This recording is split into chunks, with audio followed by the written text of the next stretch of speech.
Leicester did equalise. Jamie Vardy, following a slick move and a Harry Winks cross, got Leicester level at the break, but less than 2 minutes into the second half, it was former Leicester striker Chris Wood that got the first of his double.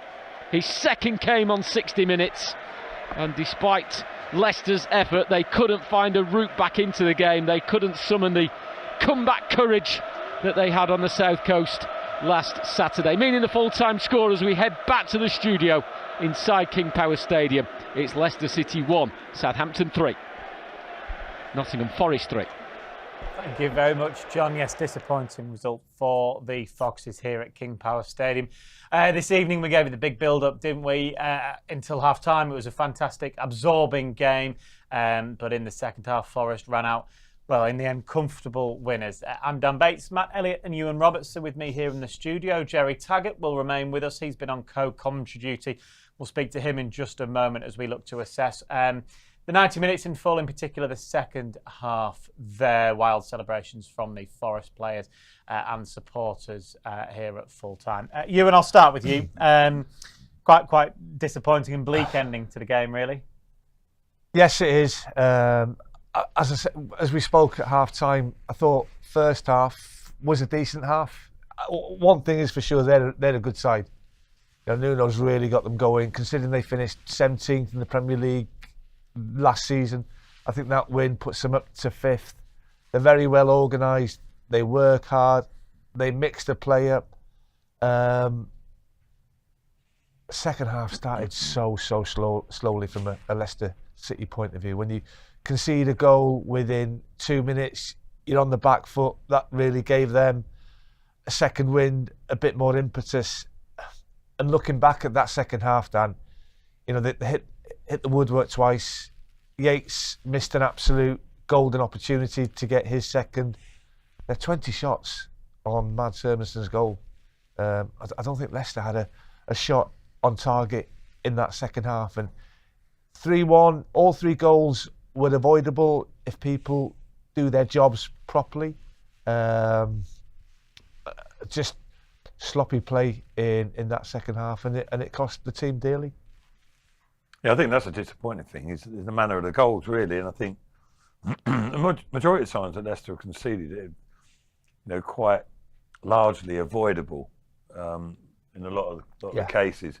You know, there's always an argument. They're not getting opened out by some sizzling play. No, not too often. Not too often, no. Although you're right, you know, you always have to sort of balance things off. You're right, it could have been a heavier scoreline there. The instances that you mentioned there, like say hitting the woodwork and Yates and etc. and other opportunities. But yeah, you don't help yourself when you're conceding. One, with weak defending, instances where, you know, you're asking yourself questions afterwards, why you took that decision or why you did that action, and then also like straight after the half-time restart. You know, all those words that have been spoken or in the changing room by the manager and between the players, not that they listened to us, but, you know, we were talking it up, saying real, you know, intriguing game that we're watching. It's in the balance, and then boom, it's shot themselves in the foot a little bit. A bit of quality from Chris Wood, you got to say, credit where it's due. That was some finish, but the play just before that was sloppy, misunderstanding with Winks and Fatawu there, and they turn over possession. All of a sudden, you're on the back foot, and Wood comes to the fore. But then it's like a kick in the teeth, isn't it? You know, you're like, oh, you set your stall out. You think, right, okay, in a controlled way, we're going to try and take the game to Forest in the second half. After some encouragement in the first, and then it's a big setback, and then Forest, conversely, are like enthused by it, aren't they? And the fans are loud and vociferous, and all of a sudden it looks an uphill task for Leicester, and so it proved. Yeah, it did. I think sometimes, Dan, you've just got to clear your lines. The first goal, when Notte, he has a chance, just clear the ball upfield and then squeeze up as one unit. The second goal, as Matty just mentioned then, I think it's Winks and Fatawu. I think Fatawu in the end loses the ball, just clear your lines. You know, don't try and force things. Don't try and play out the back if it's there not to be played. In fairness, that second one, it was on to play the ball. I think from what I saw, like Harry Winks didn't play the ball well enough. Ataru wasn't anticipating it well enough. But all said and done, I mean, it's still a magnificent finish. You know, yeah, it is. Yeah. Okoli, he can do much more. He's touch tight to Chris Wood. He's in the form of his life. He's had one touch. He's even looked to his left as if he's going to pass it, but he knew what he was going to do. It's a fantastic finish, and I thought they really used him well in the second half. First half, we were talking out there, and 40 minutes. We've not mentioned his name. You know, he hasn't had a kick. He hasn't had a touch. In the second half, I thought they used him much more. They mixed the play up. They knocked balls up to him. He won things in the air. He brought things down on his chest. You know, he's chased a lost cause for his second and Forest's third. It's a long punt from the goalkeeper. A bit of hesitancy from the two centre halves. Could Hermanson have maybe helped them out? Could his starting position have been slightly better? Could he have been slightly further out from his starting position? And then, as Matty said to me, Chris Wood's done ever so well there. He's just nudged Wout fast, and it's a poor header back, and he's finished it superbly. Never got going. I mean, the second goal after 2 minutes was a body blow, and I don't think the lads recovered from that.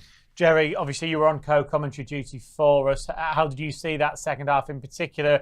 Is Ewan right in what he says there? As soon as Forest took the lead in that second half and then got the third, it was going to be such an uphill task, and I can still hear those Forest supporters. We probably shouldn't have come to you. Yeah, I think, you know, Leicester started sloppily in the second half and Forest didn't.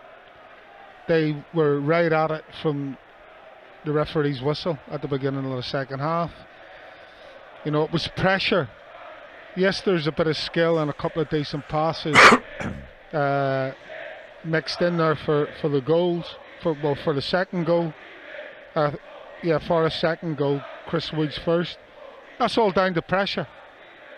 And Leicester, who were still in the dressing room at half time, hadn't come out, got undone by pressure. And the same with the third goal. Pressure by Chris Wood, Caleb Okoli. Golden rule for centre halves is you don't let the ball bounce. I think he can get something on that, and because he's running towards his own goal, he doesn't want to touch it. And then it's all about the pressure from Chris Wood on Wout Faes.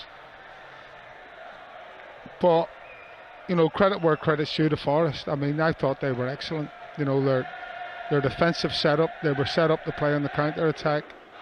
And as a defensive unit, they were just looked really, really solid. But I'm sure there's a couple of goals in there that, you know, the lads won't want to see again. You know, because there was a lot of mistakes while they were in possession of the ball this evening inside or on the edge of their own box that caused their downfall. Yeah, well, exactly that. I mean, every goal, we've remarked upon it already, every goal Leicester could have defended much, much better. It wasn't just little bits of looseness, it was like poor decision making in the near extreme, really. And if you do that in the Premier League, as they found out, and they found out before, that, you know, more often than not, you do get punished. And there were moments where Forest not necessarily carved Leicester open, but showed quality to create opportunities. But even then, there was looseness in Leicester's defending. But as Ewan's mentioned already, 2 opportunities there to clear the first. I think James, especially like James Justin there, he's had a little bit of a rough night tonight. But when Buonanotte, I think that sort of entered his thinking a little bit. I don't know. Buonanotte giving it away, running it in a dangerous area. Then you think, oh, he should have cleared that. And then the ball comes across to him inadvertently. And I don't know, like maybe he's thinking, right, I need to just, like ordinarily, I think he would have realised, if he was relaxed and confident, he'd have realised he had time to actually hold his ground a little bit and have a touch.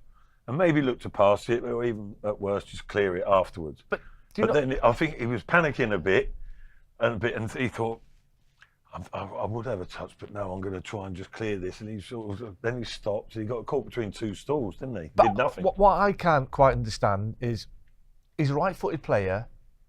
He's got to clear with his left foot instead of swinging that right foot and clearing it down the left-hand side. I just think he's gone with completely the wrong foot to clear it. Yeah, and that just tentative though, was it? It was like it was of a player who's perhaps lacking in a bit of confidence, maybe a bit, because your decision making is so much clearer, isn't it, when it flows and you're in the zone. But even if that action had come off his knee properly, it wasn't going very far. And the first half, Jerry, was good as well, which probably adds to the frustration, probably adds even more so to Steve Cooper's frustration, because Leicester were really in that game at half-time at 1-1, having got the equaliser, and then it's individual errors that's cost, really. In fact, for all 3 goals, let alone the 2 in the second half. Yeah, but without a doubt. I mean, some of the link-up play, Harry Winks, Ricardo Pereira, was excellent. Forest couldn't live with it. You know, their game. Listen, Forest have got some good technical players. That's the first time I've seen them live this year, and I was impressed by them. But, you know, Leicester cut them open at times. The goal is a spectacular team goal. It really is. But I've been harping on about this all season, Dan, about, you know, conceding. Sloppy's the wrong word, but give it away easy goals, and then not taking responsibility at times for giving away, and making sure that you change that. Now you can forgive, you know, the likes of Buonanotte for what he did. He's a young guy trying to do his best, and you can't deny him that. But he's got to learn that in those kind of areas, you need to, as the guys say, you need to clear your lines and start again, because you're under severe pressure. And there's no options to pass the ball in that situation. Your only option is to clear it. The second goal, I just think Abdul Fatawu isn't ready. He doesn't want the ball. Harry Winks obviously is in possession of the ball. He's like, no, you're getting it, mate. But he's played it in a way that he's got to run round the back of the referee.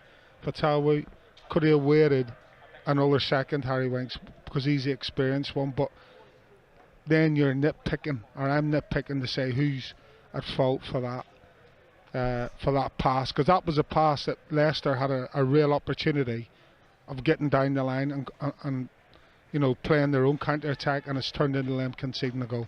So in the flash of an eye, they've gone from a potential counter attack, no issues whatsoever, no pressure whatsoever, and it's turned into the opposition scoring. That cannot be allowed to happen. Yes, it's a great finish from Chris Wood. Yes, you can question Okoli, but I just think it's good, experienced centre forward play as well from Chris Wood, and the finish is exquisite. The third goal, I mean, as I said, there's a couple of issues. It's one long ball. One long ball should not beat your 2 centre halves and the keeper. Yeah, and I think the main reason for that was there was no cover. So Okoli, we've seen it a few times, and Okoli and Fass are playing far too far apart. Far too far apart. And again, it's a goal that could have been very easily avoided. I mean, I don't want to sound too critical, because, you know, it's a difficult moment tonight, but Leicester have done okay. But you have to stop conceding these avoidable goals. I think that's a great way to describe the 3 goals, avoidable. If people make the right decisions, make the right choices, Forest don't score those 3 goals. Yeah, they had chances after the second, after the third, to maybe score 4 or 5. But those three goals, if players are making better decisions on the pitch in that split second, then they are avoidable, Dan, sadly. And that has a knock-on effect as well. You know, we mentioned already about being a body blow coming out second half. You know, you're raring to go. We were taking our seats. You're all set up. Yeah, we're just sitting down. He's like, oh, how's that happened? Let's have a little look. Oh, avoidable. but it changes the mentality of the whole stadium, supporters obviously, but the players and how the pattern of the game's going to go. And it gave them a massive Wasn't lift, it? I think. I mean, it gave them a huge boost. Yeah. Stops Leicester in the tracks a little bit. Like I say, it was a blow, more so than the first goal they conceded in the first half. Leicester bounced back from that, but to keep bouncing back is a big ask. And we're not forgetting, because we have mentioned it. We mentioned about the deficiencies of Leicester tonight in terms of that decision making in key moments. But Forest were decent. Oh, good side. Weren't they? They had other opportunities. I don't. There's nothing wrong with tipping your hat a little bit to the opposition. They managed the game well. They know their strengths, and then when they did get themselves in an advantageous position, they didn't really look like relinquishing it, did they? They looked, as the boys mentioned regularly in the commentary, that the spaces between everyone was good distances. They looked solid. It was difficult to penetrate. Leicester were getting frustrated, trying to play straight balls into heavily trafficked areas, and losing the ball and coming under pressure themselves. And when it did go out wide, the fullbacks dealt with that well, that threat from Vataru and Mabadidi, but also they tracked back and they doubled back, whether it was the midfielders coming from inside and helping out, or the wingers coming back. And second half, it's fair to say they had the edge pretty much in every department, didn't they? The thing that disappoints me with the second half, we scored a great goal in the first half. Lovely bit of passage of play. An overlapping run from Harry Winks, great ball in. We never did that once in the second half. We sort of got it wide and went, go on then, Fatu, you do the rest, or go on, Mavadidi, we've given you the ball, you go and beat defenders' balls, weren't they? Yeah, and those two fullbacks, I thought they were outstanding. Because fullbacks, they like a bit of help, they like a bit of cover. They were confident that they could deal 1v1 against Leicester's two wingers. A lot of Dan, I was just say that. No. A lot of food for thought there for everyone concerned. Not just Steve Cooper. He's old enough and wise enough, and to know that these sort of games are going to occur. And he didn't think there was 1-2 games on the trot that everything was going to be hunky dory. But he knows better than that. But for supporters and players and everyone with Leicester orientation, sort of take stock of that, assess it, and think, okay, going forward, there's plenty of food for thought. Yeah, big game in just over a week, Jerry, isn't it? Obviously, there is a cup game in between that time, but Premier League-wise, Ipswich away, that's a big one, but also a really big opportunity for Leicester to pick up 3 points again. I think it's a learning cycle for a lot of these players, isn't it? A lot of people leave here being frustrated, disappointed with that second half performance.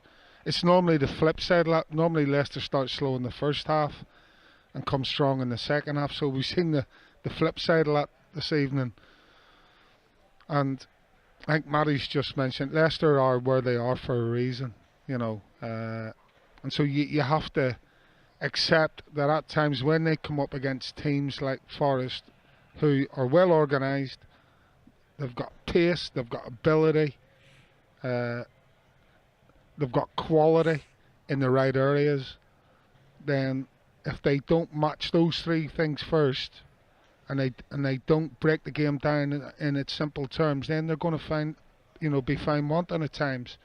So yeah, you could say this is an opportunity now to learn from tonight's game. A game a lot of people were maybe more expectant and hopeful of Leicester getting some kind of result, positive result, and they walk away again, well, we've just been blown away here by Notts Forest at home. So yeah, big learning curve going into the game against Ipswich. Well, we always knew that these 4 games, Bournemouth, Southampton, Forest and Ipswich, when the fixtures came out, you have a look and you think, oh, there's a chance there of getting a few points. Obviously, we did do that against Bournemouth, and even though I think Bournemouth have had a good start to the season, we didn't know how well Forest were gonna be and how well they were gonna do. I think they've recruited ever so well. Don't get me wrong, I think they've spent quite a lot of money on the squad that they've assembled, but we always knew. So if if the lads can react, go to Portman Road, come back with a win, I think before the Bournemouth game, you would have taken 3 wins out of 4. Correct. Yeah, without any shadow of a doubt. I mean, you'd take 7 points out of 12, really, wouldn't you? Yeah. You know, with Leicester's position, obviously you want more, but you know that wouldn't be the end of the world at all. So you have to take stock.